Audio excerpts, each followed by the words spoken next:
Mesdames, Mesdemoiselles, Messieurs, bonsoir. Dans l'actualité de ce vendredi 13 avril 2010, un jeune homme de 17 ans a tué son professeur ce matin à Saint-Brieuc dans les Côtes-d'Armor. Reportage avec Béatrice Jonquet et Sandrine Lemercier.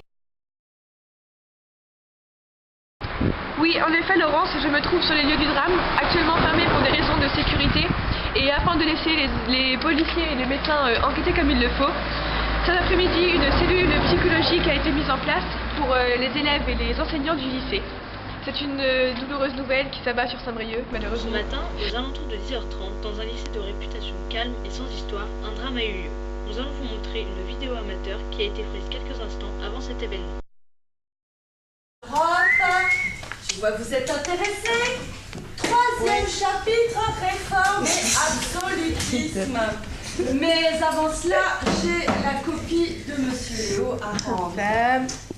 Vous pouvez venir ici, Monsieur Léo, s'il vous plaît. Les autres, vous pouvez sortir vos affaires, commencer à prendre note. S'il vous plaît. C'est une feuille ou quoi? Alors, vous avez plié. Vous avez vraiment fait preuve de bon sens pertinent. Vous avez... Ouais. Sérieux là? Trois. Je vous en prie, Léo, retenez-vous. Mais j'avais appris toute ma leçon là. Eh bien, vous avez mal appris, Léo, voyons.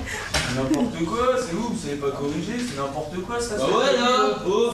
C'est fouilleux ça. C'est Léo, n'importe je quoi. vous en supplie, ne vous énervez pas. Comprenez votre... Mais qu'est-ce que vous Le gars, il a tout par terre. Vous comptiez déjeuner ici, peut-être? Ah, votre cours il est nul à chier, je vais Mon pas cours rester. nul. Ça fait Bah oui. 17 ans que je... Ah non, c'en est trop. Maintenant, vous sortez, s'il vous Mais plaît. non, moi, je Nous reste allons là. aller voir monsieur le directeur Ah, autant ensemble. régler ça tout de suite. Samuel, n'en rajoutez pas. S'il vous plaît, vous sortez, s'il vous plaît. Bah, Vous si je me sortez. casse, là, c'est pourri. Alors, le responsable de... C'est à l'entrée du bâtiment que nous avons pu réunir plusieurs témoignages d'élèves lors de l'évacuation du lycée. Racontez la scène en détail, s'il vous plaît. J'avais pas cours, j'étais dans les couloirs et je vois un élève courir et je regarde ses mains, il y avait du sang, je commence à m'inquiéter, il était tout essoufflé et j'ai pas eu le temps de réagir et après j'ai entendu dans les couloirs que quelqu'un avait été tué et on nous a tous expulsés du bail. J'étais avec Jeanne et j'ai vu le gars courir. C'est tout. Il y a des plaques qui tombaient dans l'escalier. Il y a monsieur en fait, qui était à côté là, dans le CDI, tu sais, il a déclenché l'incendie, il y a tout le monde qui paniquait. Il y en a qui étaient avec des extincteurs, ça servait à rien et tout. J'étais allée pour aller aux toilettes et puis en fait j'ai entendu des cris et donc du coup j'ai fait demi-tour et puis quand je suis arrivée dans la classe en fait la prof elle était en pleurs, quoi, c'était horrible. Nous avons retrouvé le corps de cette jeune femme âgée de 42 ans dans l'entrée d'une cave annexe du lycée. La directrice de ce lycée nous a fait part de quelques informations concernant cet élève. Bonsoir, merci d'être avec nous sur le plateau. Vous êtes ici pour nous parler de l'élève en question. Qu'est-ce que vous pourriez me dire à son sujet? Donc écoutez, c'était un élève très calme qui du jour au lendemain a changé de personnalité. Il s'est vraiment métamorphosé et on ne le reconnaît plus. D'accord. Alors, selon vous, qu'est-ce qui aurait pu provoquer ce changement radical de personnalité? Qu'est-ce qui aurait pu provoquer cette violence, cette haine qu'il avait envers tout le monde? Donc nous avons eu beaucoup de rendez-vous avec son père, qui d'ailleurs, lui, nous faisait part de beaucoup de problèmes familiaux. D'accord. Donc il nous disait qu'il en avait beaucoup et que c'était dur à surmonter pour cet élève. D'accord. Donc nous pensons ça. D'accord. Alors, est-ce que vous savez comment il a pu manifester sa violence avant de tuer ses professeurs? Justement, il menaçait, vraiment c'était de la provocation. D'accord. Et c'était dur. D'accord. Alors, est-ce que plusieurs professeurs s'en sont plaints? Est-ce qu'il y a eu des plaintes ou des reproches envers lui? Ou est-ce que justement non, parce que vous avez peur des représailles, non? Non, les profs se sont plaints. Ouais. Donc vraiment il leur mettait la pression, mais c'était pas, les profs n'en avaient pas peur et ne pensaient pas qu'ils pouvaient aller jusqu'à ce point-là.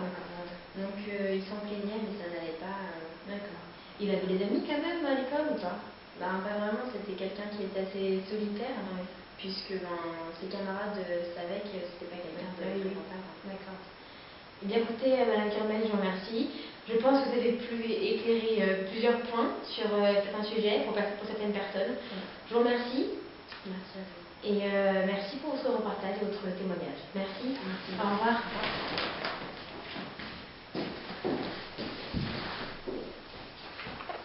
C'est la fin de cette édition.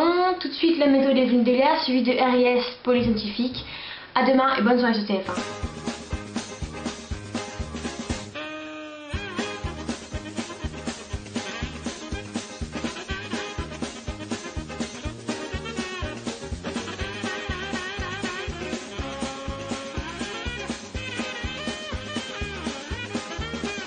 Vous avez été témoin de la scène, pouvez-vous nous raconter En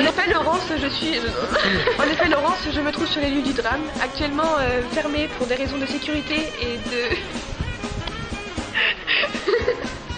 Mais j'ai toute vu de sortir. Bonjour, et merci d'avoir accepté notre invitation. Vous êtes la directrice d'un lycée victime d'un meurtre, enfin, commis par un élève, alors expliquez-nous un peu ce phénomène, comment on vient. Elle était bien là. C'est nul. Attends, combien de fois j'étais bien, combien de fois t'arrives ici, tu rigoles. Là, il va il est pas ranguilé. Il est pas ranguilé d'abord.